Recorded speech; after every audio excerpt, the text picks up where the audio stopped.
So today for Wildstorm Wednesday, the long-form study of Jim Lee's publishing powerhouse Wildstorm Productions, we're going to talk Travis Charest, WildCATs, and his initial issues for that title, which was also a replacement bid of Jim Lee. Jim Lee's out, and let's move in Travis. Travis has the talent.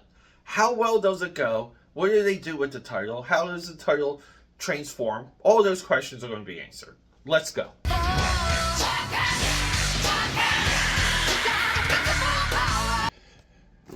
Comic books, it's a hobby. Welcome back to Wildstorm Wednesday. It's an obsessive, lifelong hobby, and let's effing go. Guys, let's talk about hobbies within hobbies real quick. I think I just made my best cappuccino yet. The milk is it's velvety, matte finished. The espresso came out creamy, AKAPADers. This is my new hobby obsession, is making good coffee drinks to perfection. So everything with WildCATs and Wildstorm Wednesday started with Jim Lee. WildCATs, as you saw with the intro, it did get a television cartoon series Saturday morning, CBS Action Hour. It was paired with Skeleton Warriors and Teenage Mutant Ninja Turtles. Even got a toy line, and we'll be using toys as props today. But I just wanted to showcase the capabilities of Wildstorm Studios. The trained eye should be able to discern if this is Jim Lee, or if this card art is not Jim Lee, or if this is Jim Lee, or if this card art is not Jim Lee. Jim Lee. Jim Lee.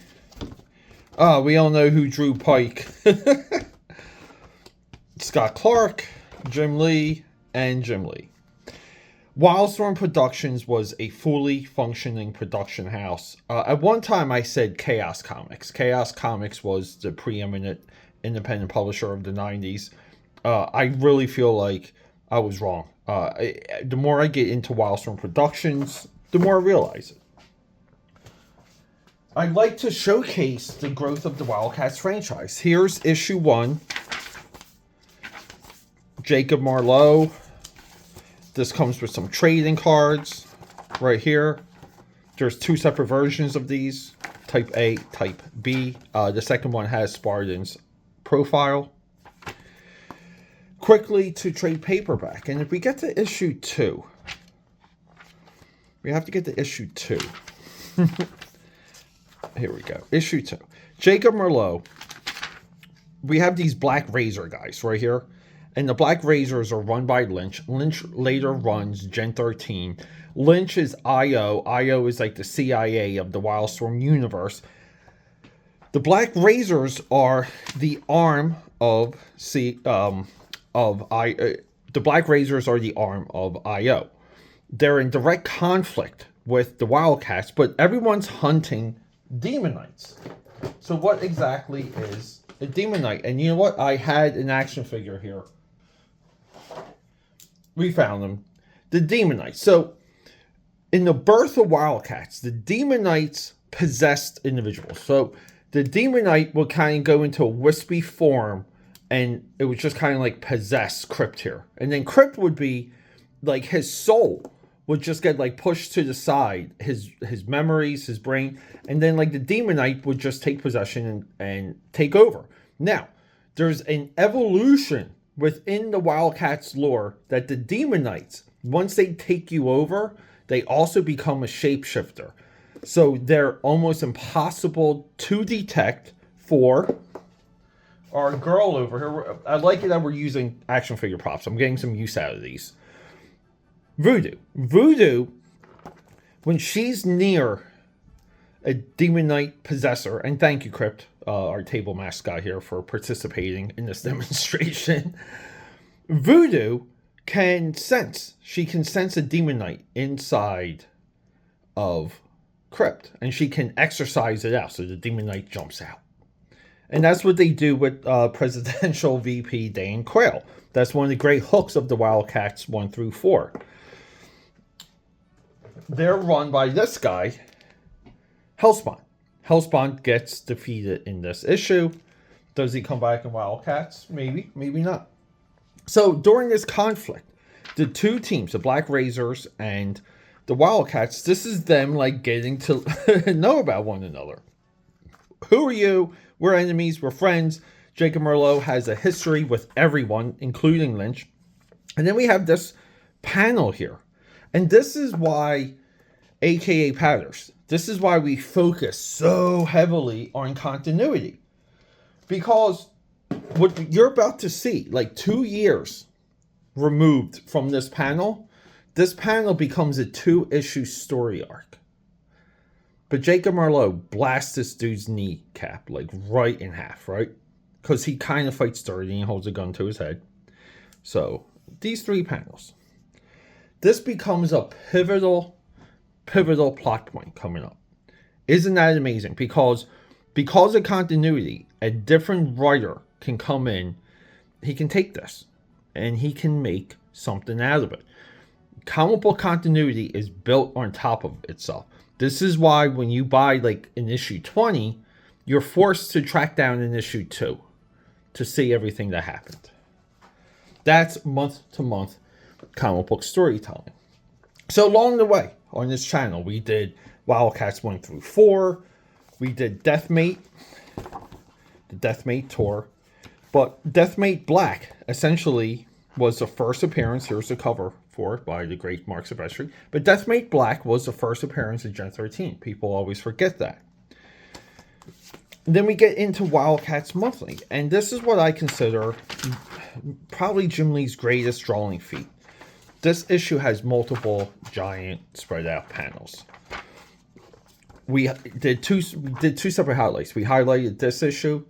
The Ash Cane of this issue was a part of the inspiration of Wildstorm Wednesday. And we have an interview where Mark Silvestri, a Cyberforce interview, where he talks that the output for some of these alone cost about $20,000.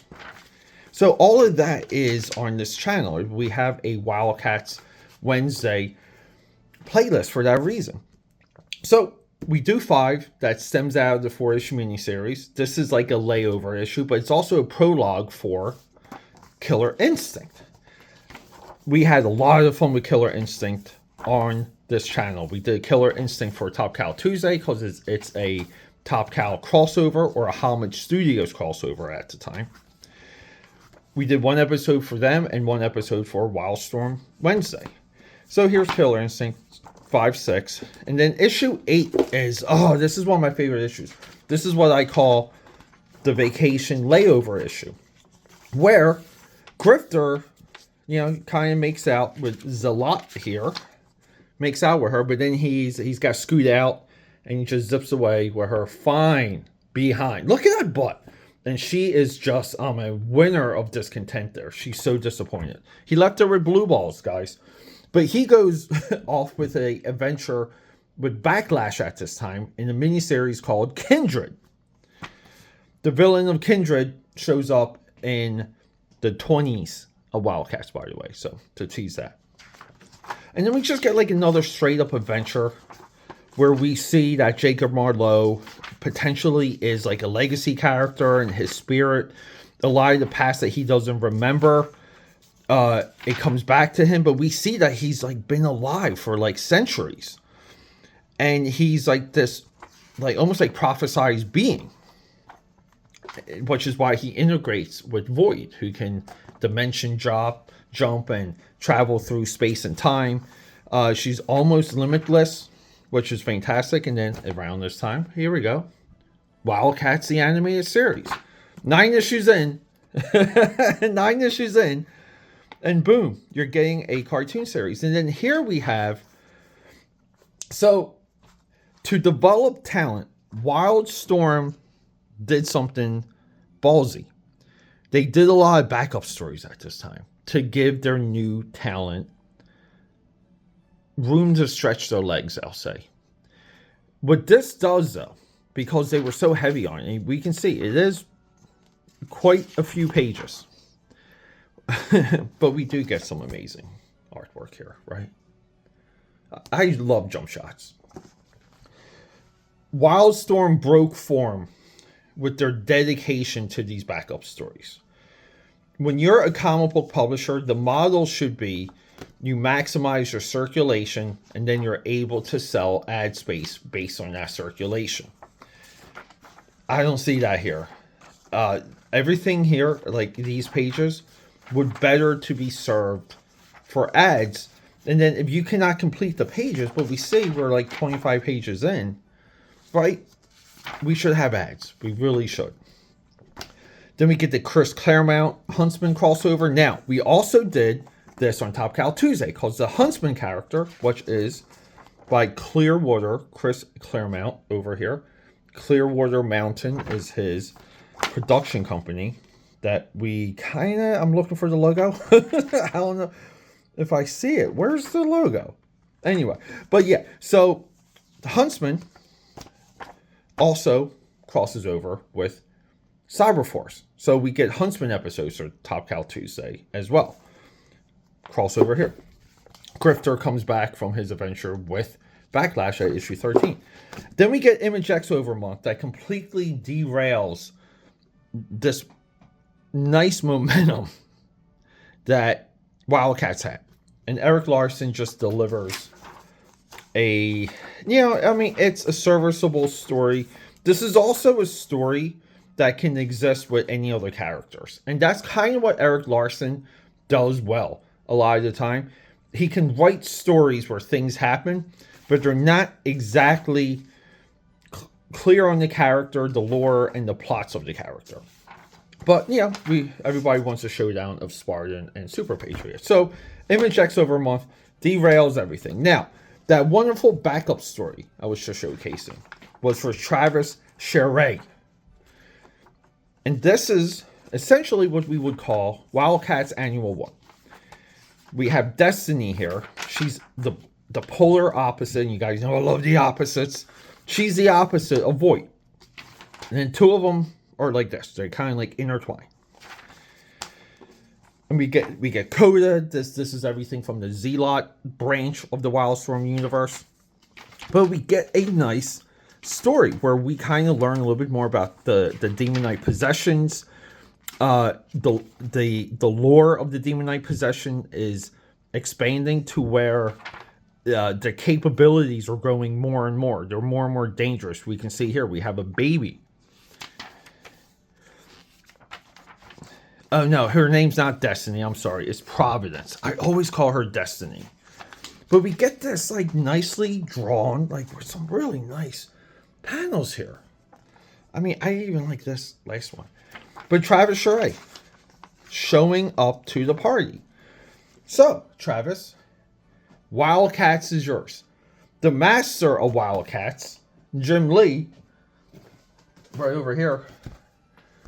Jim Lee really never returns to WildCATs in a full capacity. Like, at all. He's either doing backup stories or 12 pages. He does covers. He did in issue 1, but that was like volume 4, I believe, of WildCATs. But Travis has shown up to the party. Now, familiar with Travis, this is what got him on the radar of Wildstorm. These are his DC covers. And they're pretty damn nice. And he was drawing a book called Dark Star. Right here. And he's kind of like on record. He's saying that he never liked their design because they were too complicated. So the other big news is just get like a random issue, like issue 9. Issue 9. WildCATs created by Jim Lee, Brandon Chow. Pastime story. Brandon Chow, Jim Lee. Brandon Chow is all over the initial Wildstorm universe. I believe, I don't know for sure. To me, Brandon Chow seems to be a big fan of Tom Clancy because he has like a lot of military talk in his comics, and I think it works very well for this age, for this era. Dare I say, would even work very well now. But he's gone, and Jim Lee's gone. So who do we get? Who takes over the throne of WildCATs? James Robinson, Travis Charest, and Troy Hobbs. Not Troy Hobbs, not the guy from The Natural. So previously, I highlighted all of these issues to kind of illustrate that Charest doesn't last long. He's like kind of 4 issues, and then on issue 19 here, Jim Lee comes back, but strictly in a layout form. We got Robinson on writing, but we immediately get a different feeling of the transition. And I say different feeling. Well, just real quick, isn't this one amazing cover? That's why I keep Pike at the drawing table. One hell of a design. You can bring that design back, not even change a thing. Charest, he gets fans, he gets people excited, he gets people ready to go relatively quick. The reason for that is he's like Jim Lee, but different. His action's not as good as Jim Lee, but he does these amazing poses, character shots, and he even does like good silhouettes. Like this is a great establishing shot.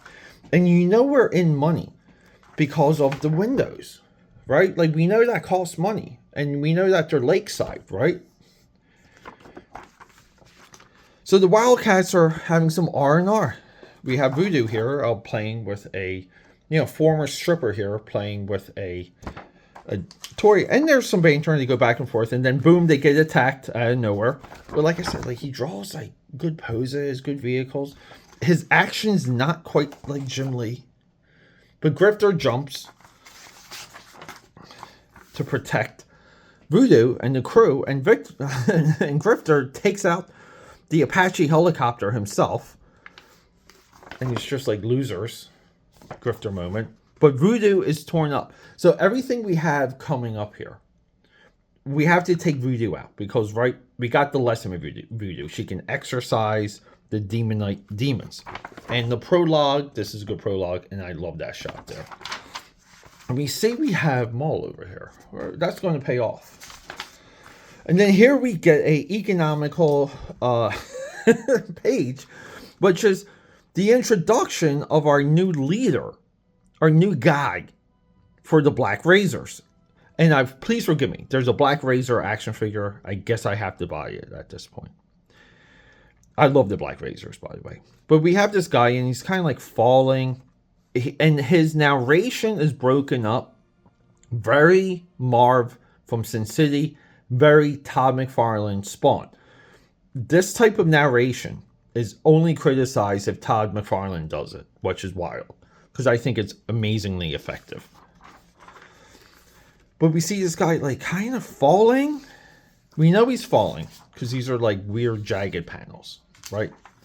But these panels are just this. So, it's like one less page for your guy to draw. And, yeah, he's like, this is a SHIT day. I'm the new leader of the Black Razors. And I'm like grabbing on this American flag as I'm being attacked. And then we cut over to a couple of these billionaire industrialist guys, all getting assassinated. And then here we go. This is our new Black Razor leader. He's prepping the team, and holy crap, do I love this shot. It's all of our guys. And they're all distinctive. They're all different looking. They're all tagged in a certain way.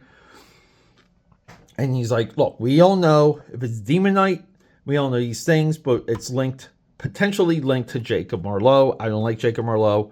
And then he has all this trepidation. He has like so much back and forth. I mean, he's talking to a psychiatrist and stuff, but he has no confidence in being the new Black Razor's leader. And he feels like his men don't take him seriously. And he's constantly comparing himself to Lynch. I love it.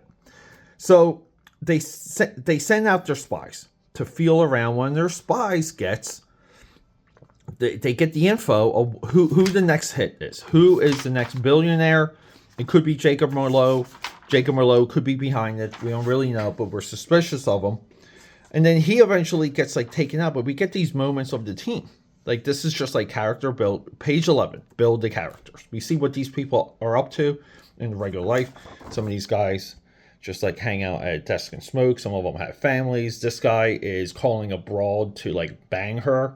And then some people have relatives that are dying of dementia, and it's sad. And then we get a partially well-drawn cross there. And then our Black Razors guy, he's in the confessional, going back and forth. And we just see more and more of these characters' lives. And I like that we keep the panels the same. They're all long view panels. We know we're in the same like realm, I'll say. Not the same scene, but the same communication is getting communicated to us because of the long panels. And then the guy that uncovered the information of the next hit, which happens to be Jacob Merlot, by the way. He gets followed by these guys, and all of a sudden he literally just gets nuked while he's trying to rescue for help. We have a Travis Charest pin up here, very nice. I always like the mechanical fingers, kind of cool. Wildstorm Talent Search, by the way. And then, yeah, it's like we got to gear up. We got to get out. They get... My mistake. The next assassination is not Jacob Merlot. It's this other guy. So they fight the bad... they basically fight the Demon Knights. They rescue the guy. And then we have the scene from the first page where the guy just needs to swing with a flag. Something, something, something. Nice tear here. This is a tough scene here, because we kind of want to say this was used. Like this they just had to use this. And then they kind of, like, I feel like they made this happen, which is fine, because we get a nice pose here. He's as good as dead with, and then, like, the girl, Black Razor, she nukes him, takes him out. Yeah. Save the day. I love this sequence here, where the dude is, like, he's on the inside of that vessel, of that fighter jet, right? And it's going down. And, like, you just hear, like, you can hear it hit the water. This is so well drawn. I don't know why. The bubbles work. The shaloosh sound effect works. And then here we go. We got two of the guys in med care. Black Razors are regrouping. Yeah, and then it's like, here we go. Exactly, guess what? For the next killing, the assassin's posing as one of the WildCATs. So they get info that one of the WildCATs potentially, like, could be the assassin, but they're compromised. And one of the WildCATs is a Demon Knight. And that's what puts the new Black Razors with the WildCATs. Now they got to go head to head. We can't wait, right? The next month, issue 16 cannot come soon enough. So it's essentially, too, some of the story is why these billionaires are getting attacked, like one by one. Way more espionage. So we open with this, like, holodeck sequence, which is fine. We have a Travis Charest, like, all his cool tech. We love the way he draws tech during this era. Like, I love how he fades into the horizon. All these things that he does beyond well. But yeah, we get holodeck sequence. So people kill Spawn. They fight Union here.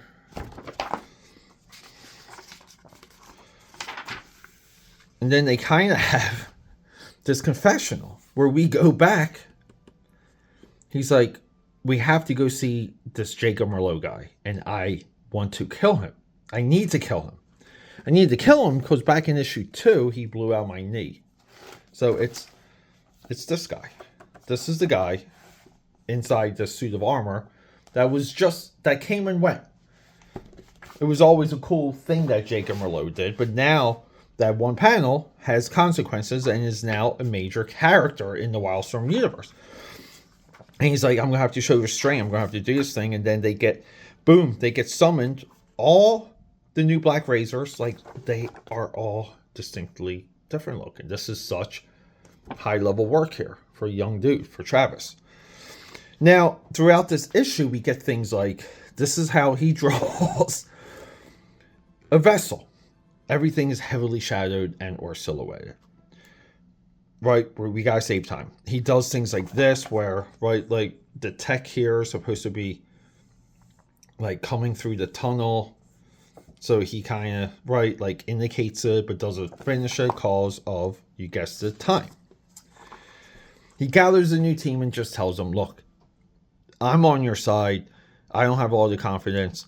If I could go in there with you, I would, but the higher-ups are saying, nada, good luck, but I'll be with you. And, you know, Travis just draws great poses and great profiles. So we have this window here. And the window's a little bit of a tag in this upcoming action scene because the WildCATs are negotiating. They're buying barrels. You think they're buying oil, but they're in a business meeting. Black Razors know where they are. And then here we go. All hell breaks loose. Maul gets super giant. So during this, they talk about being able, the Black Razors plan to identify the Demon Knight because they have like all the movements of the WildCATs on record.